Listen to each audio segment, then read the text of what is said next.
ওই আপনার একটা কথা বলে দিয়ে যায়, বাবরি মসজিদটা সর্বপ্রথমে আঘাত করেছিল যে মানুষটা বেঈমান ছিল, জালিম ছিল, তার নাম ছিল, তার নাম ছিল, জানা আছে কারো নাম?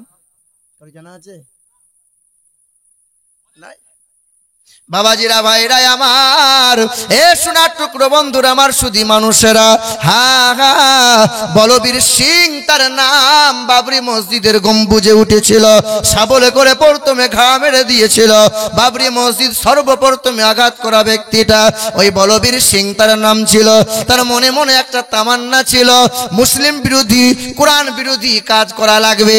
এ বাবারা, ভাইরা আমার, ওই বলবীর সিং কি করেছিল, মসজিদের 3খানা ইট ব্যাগে করে নিয়ে এসেছিল, জান ভরে ভরে পেশাব করে আর মনে মনে গর্ব করে, এতদিনে একটা মহৎ কাজ করতে পেরেছি, বাবরি মসজিদে প্রথম আঘাত করেছি আমি বলবীর, আবার ওই মসজিদের ইটে কয়েকদিন ধরে জান ভরে পেশাব করে নিচ্ছি। মানে এতটা হিংস্র, এতটা নিষ্ঠুর হৃদয়ের ব্যক্তি ছিল যে কেউ যদি কোরআন পড়তো, এই কোরআন পড়বি না, তোদের কোরআন পড়া আমাকে ঘৃণা লাগে, বলো নাউজুবিল্লাহ। আজান হলে কান টিপে ধরতো।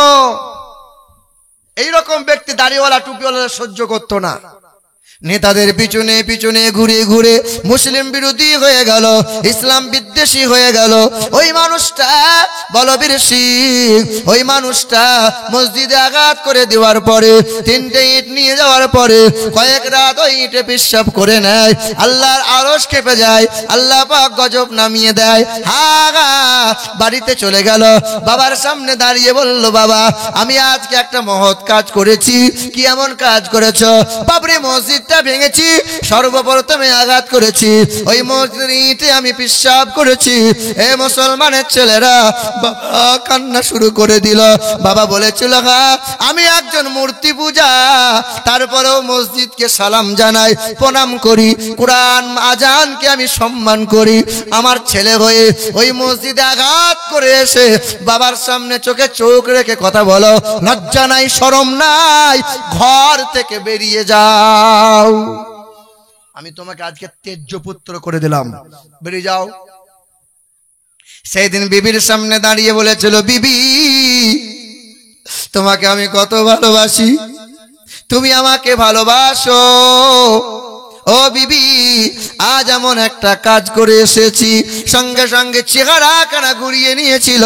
বিবি সেই দিন বলেছিল, তোমার দুঃখ হলে কান্না করেছিলাম, তোমার সুখের সময় আমি এসেছিলাম, তোমার সারাটা জীবন সেবা করে গিয়েছিলাম, কিন্তু আর নয়, আর নয়, তোমাকে স্বামী বলতে ঘৃণা লাগে, বেরিয়ে যাও। যখন সবার সামনে থেকে বার হয়ে গেল, রাজনৈতিক নেতাদের পিছনে পিছনে ঘুরতে লাগলো। 1 মাস ঘোরে, 2 মাস ঘোরে, আল্লাহ পাকের গজব নেমে গেছে। ধীরে ধীরে ধীরে ধীরে তার লজ্জা স্থান মানে লিঙ্গ থেকে, লজ্জা স্থান থেকে রক্ত বার হয়, পুঁজ বার হতে লাগলো। এ মুসলমানের ছেলেরা, এটা তো হাদিস পাকে শুনেছ, জাহান্নামে নাকি লজ্জা স্থান থেকে পুঁজ রক্ত বার হবে। আল্লাহ দুনিয়াতেই পুঁজ রক্ত বার করে দিয়েছে, কারণ খোদার ঘর মসজিদ পেশাব করেছে। বাবারা, ভাইরা আমার, ওই বলবীর সিং আর রাজনৈতিক নেতারা কেউ তাকে আর ঠাঁই দিল না। তোকে নিয়ে আর আমাদের কোনো কাজ নাই, যা ছিল সব মিটে গেল, এবার দল থেকে বহিষ্কার হয়ে যা। বলবীরকে বার করে দিল। আর কোনো রাজনৈতিক নেতা কেউ কাছে নিল না। ডক্টরি চিকিৎসা শুরু করে দিল। লজ্জা স্থান থেকে রক্ত বার হয়, পেশাব করতে গেলে পুঁজ রক্ত বার হয়, আর চিকিৎসায় রোগ ধরা পড়ে না। ভারতের জমিন থেকে বিদেশ চলে গেল, বিদেশে ডাক্তারের চিকিৎসা নিল। বড় বড় ডাক্তারদের সুপরামর্শে আপনার বায়োপসি করে নিল, ক্যান্সারের রিপোর্ট ধরা পড়ল, তার ক্যান্সার ধরা পড়েছে, ক্যান্সার ধরা পড়েছে। ক্যান্সার তো অনেক সময় ভালো হয়ে যায়, নিশ্চয়ই ভালো হয়ে যাবে। ডক্টররা বলেছিল, বলবীর সিং তোমার ক্যান্সার স্টেজ নম্বর 4 নম্বর স্টেজে ক্যান্সার ধরা পড়ে গেছে, আর পৃথিবীর কোনো ডাক্তারের হাত নাই। শেষ ধাপে ক্যান্সার ধরা পড়েছে, আর কেউ পারবে না। বাবারা, ভাইরা আমার, মুসলমানের ছেলেরা, নওজোয়ান যুবকেরা, ওই বলবীর সিং মনে মনে অনুতপ্ত হলো, অনুশোচনা শুরু হয়ে গেল, ব্রেনে চিন্তা উদয় হয়ে গেল, বারবার ভুলগুলো মনে মনে পড়ে। আমি তো সেই অপরাধী, মসজিদে উঠেছিলাম, সর্বপ্রথমে রাজনৈতিক নেতাদের উস্কানিতে মসজিদে আঘাত করেছিলাম। আমি তো সেই ঘৃণিত ব্যক্তিটা যে মসজিদের ইটে পেশাব করে দিয়েছে। এই মানুষটা কি করলো? রোগা হয়ে গেল, পাতলা হয়ে গেল, খাওয়া পড়া বন্ধ হয়ে গেল। দিল্লির জুমা মসজিদে চলে গেল। দিল্লির জুমা মসজিদে সামনের দিকে লম্বা সিঁড়ি আছে, ডান দিকে সিঁড়ি আছে। হ্যাঁ হ্যাঁ, লম্বা সিঁড়ি সামনের দিকে, সিঁড়ির গায়ে টুক করে বসে গেল, কান্নাই ভেঙে পড়ল। একদিন কান্না করে, 2 দিন কান্না করে, কান্নার পর কান্না করে যায়। হ্যাঁ হ্যাঁ, একজন আল্লাহ পাকের আবেদ বান্দা, একজন আল্লাহ পাকের ফকির বান্দা এই বলবীরের কাছে হাজির হয়ে গেল। বলবীরকে জিজ্ঞাসা করে, কান্না করিস কেন? কত ভিখারি বসে আছে, কেউ কান্না করে বিবির জন্য, কেউ ভিক করে ছেলে মেয়ের জন্য, তোমার কিসের কান্না বলো? টাকার কি প্রয়োজন পড়ে গেছে? বাপ মায়ের মায়া থেকে কান্না করো। ওই দিন বলবীর কান্নায় ভেঙে পড়ে বলেছিল, বিবির জন্য কান্না করি না, ছেলে মেয়ের জন্য ভাবনা ভাবি না, আমার কান্নার একটাই কারণ হলো আমি যে অপরাধ খানা করেছি, আমার অপরাধ আল্লাহ মাফ করবে কি করবে না? আল্লাহ মাফ করবে কি করবে না? এখানে আমরাও কম অপরাধী মানুষ নাই। হ্যাঁ, কম আছি আমরা, কম বেশি সবাই কিছু না কিছু অপরাধ করে বসে আছি। আল্লাহর ভয় তো আমাদের হৃদয়ে নাই। হ্যাঁ, আল্লাহর নবীর সামনে একজন মহিলা গিয়েছিলেন, আর মহিলাটা আল্লাহ রসুল সাল্লাল্লাহু আলাইহি সাল্লামকে দূর থেকে বলছেন, ইয়া রাসূলুল্লাহ ইরজিই, আমাকে আপনি পবিত্র করুন। ইস্তেগফার। আল্লাহ রসুল সাল্লাল্লাহু আলাইহি সাল্লামকে বলছেন, তাহিরনি ইয়া রাসূলুল্লাহ, আপনি আমাকে পবিত্র করে তুলুন। আল্লাহ নবী মাথা তুলে বললেন, ইরজিই, বাড়ি ফিরে যাও, ইস্তেগফার, মহান মালিকের দরবারে ক্ষমা প্রার্থনা চাও, আল্লাহ ক্ষমা করবে। আল্লাহ নবী চাইছেন যে মহিলা যে পাপ করেছে, এই পাপটা যেন প্রকাশ না হয়ে যায়। প্রকাশ হয়ে গেলেই আইন মতো তাকে শাস্তি ভোগ করতেই হবে। অনেক সময় আছে না, একটা পাপ করে এলো, দি পাপ করে বন্ধুদের সামনে বললো, জানিস আজকে করে এলাম অমুক কাজ। কোনোদিন পাপ করার পরে কোনো বন্ধু কাউকে যেন শোনাইয়ে দিও না, পাপকে গোপন রেখো, আল্লাহ সেদিন দয়া হবে, তোমার পাপকে গোপন করে দেবে। আর আমরা তো সেই মানুষ, কাউরি যদি একটু ভুল অন্যায় দেখতে পাই, গোটা এলাকা আমি একাই যথেষ্ট। হ্যাঁ, মহিলাদের এই গুণটা বেশি ভালো।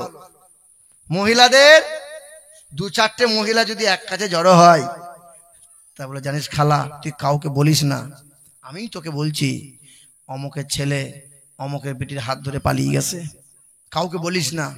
যে তুই বললি যে কাউকে বলবো না, ও গোটা এলাকা ঘেটে দিল। কি বলছেন বলেন?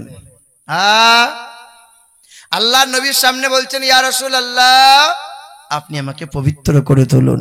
আল্লাহ নবী বললেন, মা তুমি বাড়ি যাও, আল্লাহ পাকের দরবারে তওবা করে নাও। আল্লাহ রসুল সাল্লাল্লাহু আলাইহি ওয়াসাল্লামকে আবার বলছেন, ইয়া রাসূলুল্লাহ তাহিরনি, আপনি আমাকে পবিত্র করে তুলুন। আল্লাহ নবী বলছেন, ইস্তেগফার, ইস্তেগফার করো, ইরজিই, বাড়ি ফিরে যাও, মহান মালিকের দরবারে কান্না করো, আল্লাহ মাফ করে দেবে। তখন ইয়া রাসূলুল্লাহ, ইয়া হাবিবাল্লাহ, ওই মহিলা তখন বলছেন, ইয়া রাসূলুল্লাহ, আপনি আমাকে ফিরিয়ে দেবেন না, আপনি আমাকে ফিরিয়ে দেবেন না, আমি দুনিয়াতে আমার পাপের শাস্তিটা ভোগ করতে চাই, যেন হাসরের ময়দানে আমি নাজাত পেয়ে যাই। আল্লাহর নবী বলছেন, মা কি এমন অপরাধ করেছিস রে মা? তখন ওই মহিলাটা বলছেন, ইয়া রাসূলুল্লাহ, আমি বিবাহিতা নারী, আমার স্বামী আছে, বিদেশে কাজ করতে গেছে, আমি এক পরপুরুষের সাথে অবৈধ কর্মে লিপ্ত হয়ে গেছি, তার কথার প্রলোভনে পড়ে গেছি, তার লালসায় পড়ে, শয়তানের ধোঁকায় পড়ে আমি কুকর্ম করে ফেলেছি। আল্লাহর নবী বললেন, তোমার পেট উঁচু হয়েছে? হ্যাঁ ইয়া রাসূলুল্লাহ, আমি গর্ভবতী হয়ে গেছি। আল্লাহর নবী বললেন, তুমি বাড়ি যাও, বাড়িতে যাও, বাচ্চা তো কোনো অপরাধ করে নাই, তুমি বাড়ি যাও, বাচ্চা যখন প্রসব হবে তখন আসিও। মহিলা বাড়ি চলে গেল। মা মাসখানিক পরে বাচ্চা প্রসব হয়ে গেল। ওই মহিলা নবীজির সামনে হাজির হয়ে গেল। ইয়া রাসূলুল্লাহ তাহিরিনী, আপনি আমাকে পবিত্র করুন, আমার বাচ্চা প্রসব হয়ে গেছে। আল্লাহর নবী বললেন, আল্লাহ রাসূল বললেন, তোমার বাচ্চা এখনো খেতে শেখে নাই, বাড়ি নিয়ে যাও, খেতে যখন শিখবে তারপরে তুমি আমার কাছে আসিও। কয়েক বছর কেটে গেল। বাচ্চার হাতে একটা শুকনো রুটি ধরিয়ে দিয়ে ওই বাচ্চাকে কোলে করে নিয়ে আল্লাহর নবীর সামনে দাঁড়িয়ে গেল। ইয়া রাসূলুল্লাহ, হুজুর, আজ বাচ্চা আমার খেতে শিখেছে, আজ বাচ্চা আমার খেতে শিখেছে। আল্লাহর নবী বললেন, সাহাবীরা রে, কেউ একজন বাচ্চাকে কোলে তুলে নাও, দায়িত্বে তুলে নাও। একটা গর্ত করো, বড় একটা খাল করা হলো, মহিলাকে গর্তের মধ্যে ভরে দেওয়া হলো, গলা পর্যন্ত মাটি দিয়ে চাপা দেওয়া হলো। আল্লাহর নবী বললেন, ব্যভিচারের শাস্তি হলো, ব্যভিচারের শাস্তি হলো, কোন যুবক যুবতী যদি ব্যভিচার করে আর যদি ধরা পড়ে যায়, 100টা বেত্রাঘাত মেরে, 100টা বেত্রাঘাত মেরে বছরের জন্য এলাকা থেকে ওই যুবককে, ওই যুবতীকে তাড়িয়ে দাও। আর যদি কোনো বিবাহিত পুরুষ, যদি কোনো বিবাহিত নারী স্বামী আছে অথচ ওই মহিলাটা পাপ কাজ করে, কিন্তু ওই পুরুষ বিবি আছে অথচ পুরুষটা কোনো পাপ কাজ করে, যদি ধরা পড়ে যায়, তার পাপটা যদি প্রকাশ হয়ে যায়, ঢিল পাথর মেরে মেরে তাকে হত্যা করে দাও।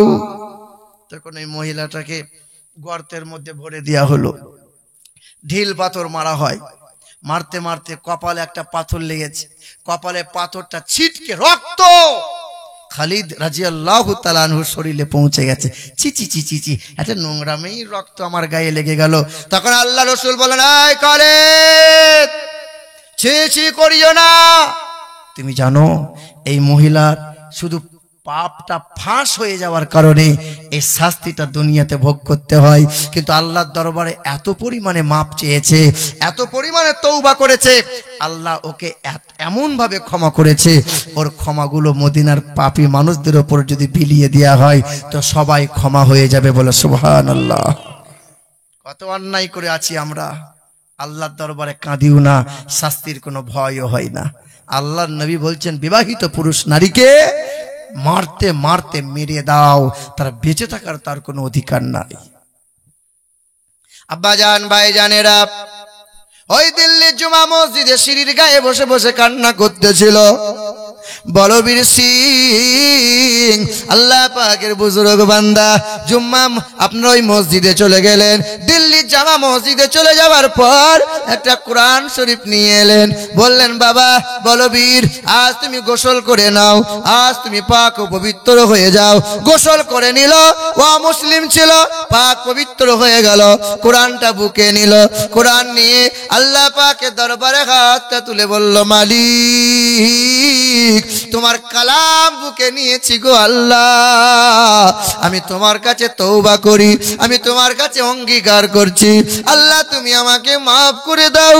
তুমি যদি আমাকে মাফ করে দাও, আল্লাহ পাক একটা মসজিদের সাথে বেয়াদবি করেছে, আমি 100টা মসজিদ ভারতের জমিনে বানিয়ে দেব।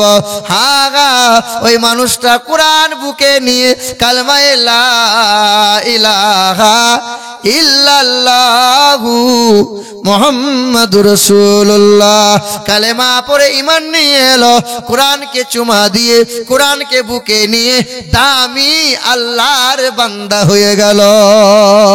আল্লাহুম্মা সাইয়্যিদানা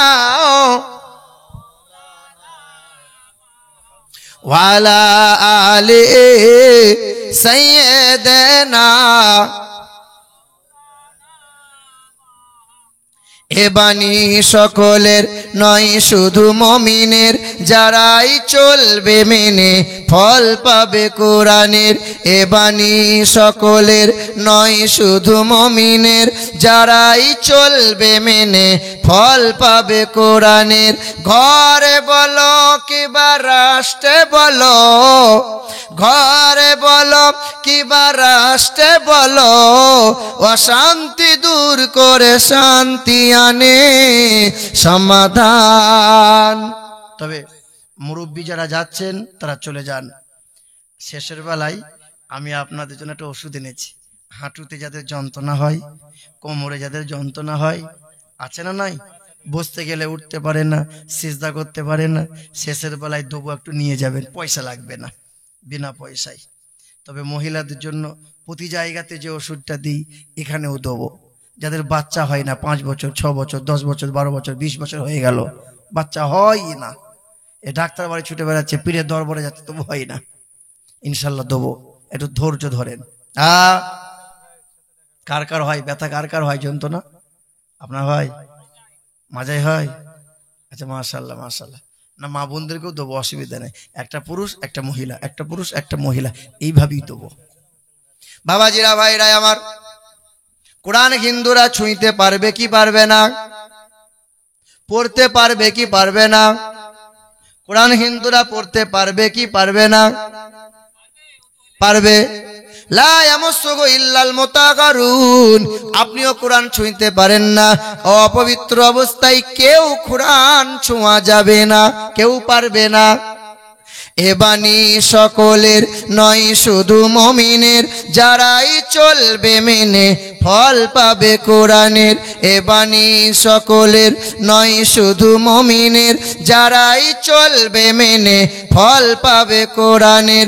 ঘরে বলো কিবা রাষ্ট্রে বলো, ঘরে বলো কিবা রাষ্ট্রে বলো, অশান্তি দূর করে শান্তি আনে সমাধান।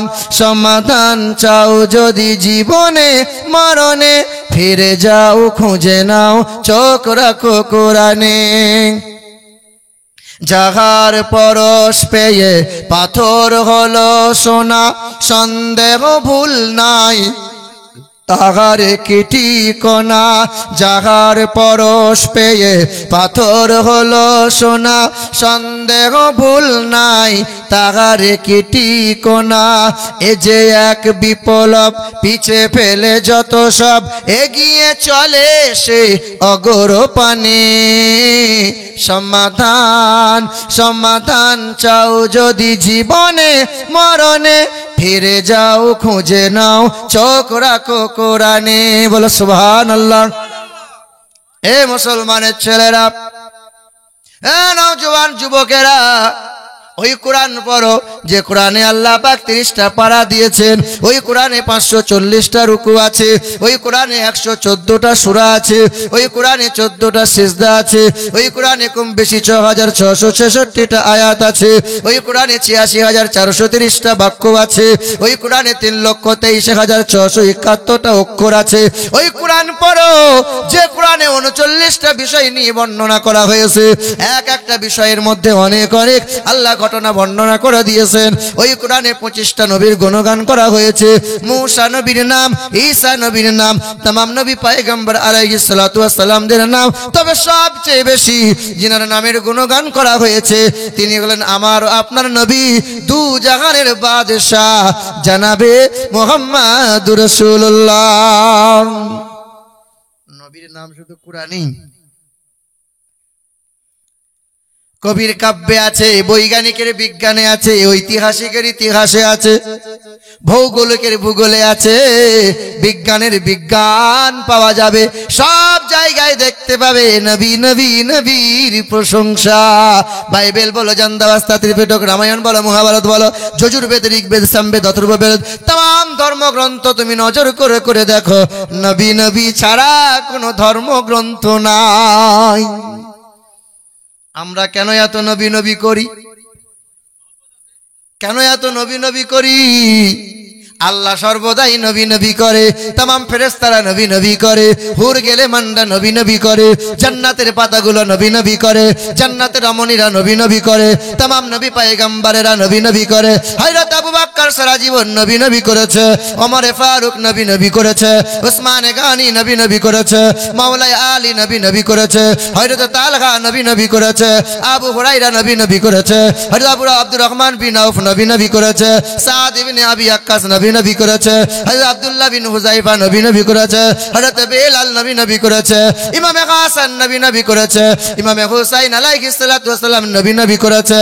এ মুসলমান, আম্মা আমেনা নবী করেছে, আম্মা খাদিজা নবী করেছে, আম্মা আয়েশা নবী করেছে, আম্মা হাফসা নবী করেছে, আম্মা মারিয়া নবী করেছে, ইমাম জয়নুল আবেদিন সারাজীবন নবী করেছে, ইমাম জাফর সাদিক নবী করেছে। এ আপনার পিরানে পীর দস্তগীর মহিউদ্দিন আব্দুল কাদের জিলানী সারাজীবন নবী করেছে, হাসান বসরি নবী করেছে, ফুজাইল ইবনে আয়াজ নবী করেছে, হাবিব আজমি নবী করেছে, উসমান কারুনি নবী করেছে, খাজা মঈনুদ্দিন নবী করেছে, খাজা কুতুবউদ্দিন নবী করেছে, বাবা খাজা ফরিদউদ্দিন নবী করেছে, খাজা শামসুদ্দিন নবী করেছে, খাজা শেখ আহমদ শিরগান্দি রহমাতুল্লাহ আলাইহি সারাজীবন নবী করেছে, খাজা বাখাউদ্দিন নকশবন্দি সারাজীবন নবী করেছে, ইমামে আজম আবু হানিফা নবী করেছে, ইমামে মালিক নবী করেছে, ইমামে আহমদ বিন হাম্বল নবী করেছে, ইমামে শাফি নবী করেছে। এ মুসলমান, ইমাম আহমদ রেজা ফজলে বেরেলভি আলাইহি রাহমাতু ওয়া রিজওয়ান সারাজীবন নবী করেছে। আমরা আহলে সুন্নাতুল জামাতের মানুষ, আমরা নবী করে বাঁচতে চাই, নবী করে মরতে যাই। জোরে বলেন নারে তাকবীর। আর একটু আস্তে করে বলেন নারে তাকবীর, নারে তাকবীর, নারে রিসালাত। মাসলাকে আলা হযরত উলামায়ে আহলে সুন্নাত। মুসলমান, ওই নবীর প্রশংসা করে বেদ বলেছে শোনো, দ্বাদশং সকল পক্ষ সমাধবে মাসি মাধবম জাতং দট্টা সাতু পুতরং পিতরৌষ্ট মনুষ্য সম্ভালে বিষ্ণু যশাসো গৃহে পাদুর্ভবম মহম সুমতং বিষ্ণু যশাসো গর্ভমদত্ত বৈষ্ণবম। বেদ বলে শোনো, তিনি হবেন অন্তিম সর্বশেষ মহামানব, তিনি হবেন বিশ্বের মহান নেতা, তিনি মানব জাতির কল্যাণ কর্তা। আসবেন তিনি মাধব মাসের দ্বাদশ তিথিতে, তিনি আসবেন সাম্বালা শহরে। সাম্বালা শহরটাকে বলা হয় দারুল আমান। ওয়াত্তিনি ওয়াজ্জাইতুন ওয়া তুরি সিনিনা ওয়া হাযাল বালাদিল আমিন। তিনি আসবেন শান্তিময় শহরে, তিনি আসবেন পুরোহিতের ঘরে। এর বাবার নাম হবে বিষ্ণু যশা, তার বাংলা করলে হবে আল্লাহর দাস, এর আরবি করলে হবে আব্দুল্লাহ। যার মায়ের নাম হবে সুমতি, তার বাংলা করলে হবে সুন্দরমন, এর আরবি করলে হবে আমিনা। যার বাবার নাম হবে আব্দুল্লাহ, তার মায়ের নাম হবে আমিনা, তার দাদার নাম হবে আব্দুল মুতাল্লিব, তার দাদির নাম হবে নাতিজা বিনতে খাপ্পাব, তার নানার নাম হবে আব্দুল ওয়াহাব জুহুরি, তার নানির নাম হবে বারিরা, তার দুধ বাবার নাম হবে হারিস, তার দুধ মায়ের নাম হবে হালিমা, তার দুধ ভাইয়ের নাম হবে আব্দুল্লাহ, তার পিতারও নাম হবে আব্দুল্লাহ। আর তিনি হবেন মক্কার মতি জানাবে মুহাম্মদুর রাসূলুল্লাহ। ওয়াজ শুনছেন আপনারা? শুনছেন? আচ্ছা, নবীজির দাদির নামটা কি বললাম বলেন তো দেখি, পানি দেন তো। নবীর দাদির নাম কি বললাম দেখি, বলেন বলেন বলেন। আচ্ছা, নানার নাম কি বললাম বলেন। ওয়াহাব তোমার চাচা হয়? আব্দুল ওয়াহাব, আব্দুল এ শব্দ লাগাতেই হবে। গফুর, এ গফুর, ওই শুধু গফুর বলে ডাকা যাবে? আব্দুল লাগাত। গফুর কার নাম? আল্লাহর নাম। নানির নাম কি বললাম?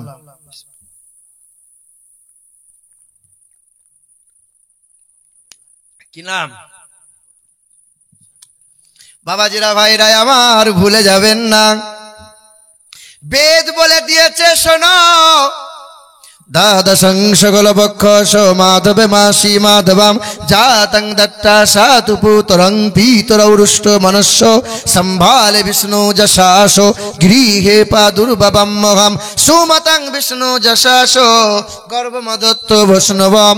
ইথং কৌলগত প্রায় জানি সুপর ধর্মনি ধর্মত্তনৈ সাতে নৌ ভাগবন বতরিষ্যতি অতত সং ভবিষ্যতে মনংশ ভেষদানিব বাসুদেবং গঙ্গি যার চেহারা দিয়ে সুগন্ধি বার হবে, সেই সুগন্ধির সৌরভে দেশের মানুষের মন পবিত্র হবে। যার বাবার নাম বিষ্ণু যশা হবে, তার মায়ের নাম সুমতি হবে, তিনি হবেন জনাবে মুহাম্মদুর রাসূলুল্লাহ। আল্লাহ পাক পবিত্র কোরআন পাকে জানিয়ে দেন, কুল ইন কানা আবাউকুম ওয়া আবনাউকুম ওয়া ইখওয়ানুকুম ওয়া আজওয়াজুকুম ওয়া আশীরাতুকুম ওয়া আমওয়ালুন ইকতারাফতুমুহা ওয়া তিজারাতুন তাকশাউনা কাসাদাহা ওয়া মাসাকিনু তারদাউনাহা আহাব্বা ইলাইকুম মিনাল্লাহি ওয়া রাসূলিহি। এবার আপনারা বলেন, মায়ের পেটে বাচ্চা 10 মাস থাকে, এই বাচ্চা সময় কাটানোর জন্য থাকে না সময়টা পার করার জন্য থাকে? মায়ের পেটে বাচ্চা যে থাকে, এ থাকার কারণ কি? কে বলতে পারবেন? মায়ের পেটে বাচ্চা সময় কাটানোর জন্য থাকে, কিসের জন্য থাকে? টাইম হলে হবে, কথাটা ওটা নয়। থাকে কিসের জন্য? পেটে থাকে কিসের জন্য? আচ্ছা, একটা যদি আঙ্গুল না থাকে, পৃথিবীতে আসার পরে পৃথিবীর কোন ডাক্তার একটা আঙ্গুল লাগিয়ে দিতে পারবে? একটা চোখ যদি অন্ধ হয়ে থাকে, মায়ের পেট থেকে আসে, পৃথিবীর কোন বৈজ্ঞানিক ডাক্তার লাগিয়ে দিতে পারবে? মায়ের পেটে বাচ্চা সময় কাটানোর জন্য নয়, মায়ের পেটে বাচ্চা বানানোর জন্য, তৈরি হওয়ার জন্য থাকে। কিসের জন্য? তৈরি হওয়ার জন্য। 7 মাসের বাচ্চা পৃথিবীতে চলে এলে ওই বাচ্চা টিকিয়ে রাখা মুশকিল, বাচ্চা থাকবে না। বাচ্চা সময় আসবে, কিন্তু বাচ্চা তৈরি হয়ে আসবে। আপনার জীবনে নামাজ নাই, নবী নাই, নবীর দরুদ নাই, কবরে যাওয়ার পরে হুজুর যদি বলে আমি পার করে দেবো, 40 লাখ কলমা পড়ে দেবো, ফুট করে পার হয়ে যাবে? পার হওয়া সম্ভব? এখানে যেমন একটা চোখ লাগিয়ে কেউ দিতে পারে না, মরে যাওয়ার পরে নামাজ, কালাম, ঈমান, নবীর দরুদ যদি না থাকে, শুধু এই হুজুরে আপনাকে জান্নাতে পৌঁছানো সম্ভব নয়। অর্থাৎ এখানে বানিয়ে যেতে হবে, নিজেকে তৈরি হয়ে যেতে হবে। আল্লাহ পাক রব্বুল আলামিন এটাই আপনাকে জানাই। কোরআন শরীফের পারা নম্বর 10, পৃষ্ঠা নম্বর 9, আয়াত নম্বর 24। আমার আল্লাহ পাক জগতের মানুষকে জানিয়ে দেয়, কুল ইন কানা আবাউকুম ওয়া আবনাউকুম ওয়া ইখওয়ানুকুম ওয়া আজওয়াজুকুম ওয়া আশীরাতুকুম ওয়া আমওয়ালুন ইকতারাফতুমুহা ওয়া তিজারাতুন তাকশাউনা কাসাদাহা। ওগো নবী, আপনি বলে দেন, তোমরা তোমার বাপ মাকে ভালোবাসো, তোমরা তোমার ছেলে মেয়েদেরকে মহব্বত করো, তোমরা চাষ আবাদ করো। আমি আল্লাহ চাষাবাদ করতে মানা করি নাই। তোমরা ব্যবসা বিজনেস করো, আমি আল্লাহ ব্যবসা বিজনেস করতে মানা করি নাই। তোমরা চাকরি বাকরি করো, আমি আল্লাহ কখনো মানা করি নাই। বাড়ি গাড়ি তৈরি করো, আমি আল্লাহ কখনো নিষেধ তোমাদেরকে করি নাই। তবে আমি আল্লাহ পাক রব্বুল আলামিন জানিয়ে দিয়েছে, তোমাদেরকে নিজেদেরকে তৈরি হয়ে যেতে হবে, নিজেদেরকে বানিয়ে নিতে হবে। আগাব্বা ইলাইকুম মিনাল্লাহি ওয়া রাসূলিহি। বিবির চাইতেও, ছেলে মেয়ের চাইতেও সবচেয়ে অধিক মোহাব্বত করব যারে, তিনি হলেন আমার আপনার নবী মুহাম্মদুর রাসূলুল্লাহ।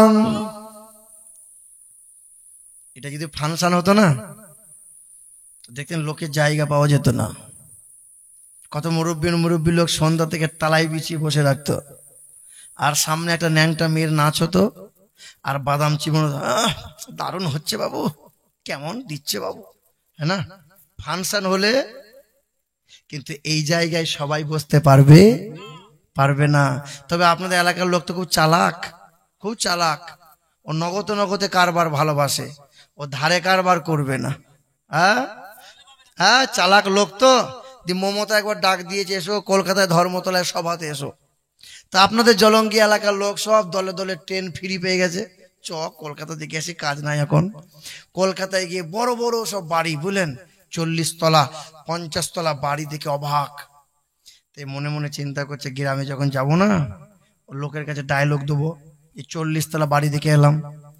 এ কলকাতায় গিয়ে বাড়ি গুনছে 1 তলা 2 তলা 3 তলা 5 তলা, গুনচার ভুল হয়ে যাচ্ছে, গুনচার ভুল হয়ে যাচ্ছে। একটা বিহারি মনে মনে চিন্তা করছে মুর্শিদাবাদের লোক বটে, মুর্শিদাবাদের লোক বটে, একে টুপি আমি খুব সহজেই পরিয়ে দেবো। কোথায় বাড়ি? বলে মুর্শিদাবাদ। কতলা গুনলে? কেন জানো না? কলকাতায় তলা গুনতে গেলে এক এক তলাতে 10 টাকা করে লাগে। মুর্শিদাবাদের লোক তো এ মনে মনে চিন্তা করছে আমি গুনেছি কিন্তু 45 তলা। কতলা গুনেছে? আমি 45 তলা বলবো না, কলকাতার লোকের টুপি পরিয়ে দেবো। ভাই আমি গুনেছি 20 তলা। কতলা? 20 তলা। 20 তলা গুনে 200 টাকা দিয়ে আপনার গ্রামে চায়ের দোকানে বিড়ি খাচ্ছে, চা খাচ্ছে। জানিস চালাক লোক রে, কলকাতার লোকের টুপি পরিয়ে দিয়ে এলাম। বলে কিরকম? কলকাতার লোক সাংঘাতিক বুকা, গুনেছিলাম 45 তলা, দিয়ে এসছে 20 তলার দাম, 200 টাকা দিয়ে চলে এসছে, বোকা বানিয়ে দিয়েছে। আচ্ছা বলুন মুর্শিদাবাদের লোক আপনারা, কলকাতায় গিয়ে তলা গুনতে গেলে টাকা লাগে? হ্যাঁ বাবা। তা কিছু কিছু লোক চালাক, এ মনে মনে ভাবছে শীতের টাইমে আরাম করে ঘুমাবো, খামাকাই বসে বসে কোরআন হাদিস শুনবো কেন? তো চালাকি বেরিয়ে যাবে কবরে চ, তোকে মজা মানে উল্টো পাল্টা করে সেঁকন হবে। হ্যাঁ তখন বলবি যে কেন আমি ছিলাম না, কেন আমি পালিয়ে এসছিলাম, তখন তোর মনে হবে, এখন মনে হবে না। বাবাজিরা ভাইরাই আমার, মুসলমানের ছেলেরা নওজোয়ান যুবকেরা, নবীকে সবচেয়ে বেশি মোহাব্বত করো, নবীর মোহাব্বতে নিজের আদর্শটা, নবীর আদর্শে আদর্শিত হয়ে যাও, নবীর সুন্নত গুলোকে নিজে ফলো করে নাও। আল্লাহর নবী সাল্লাল্লাহু আলাইহি ওয়াসাল্লামের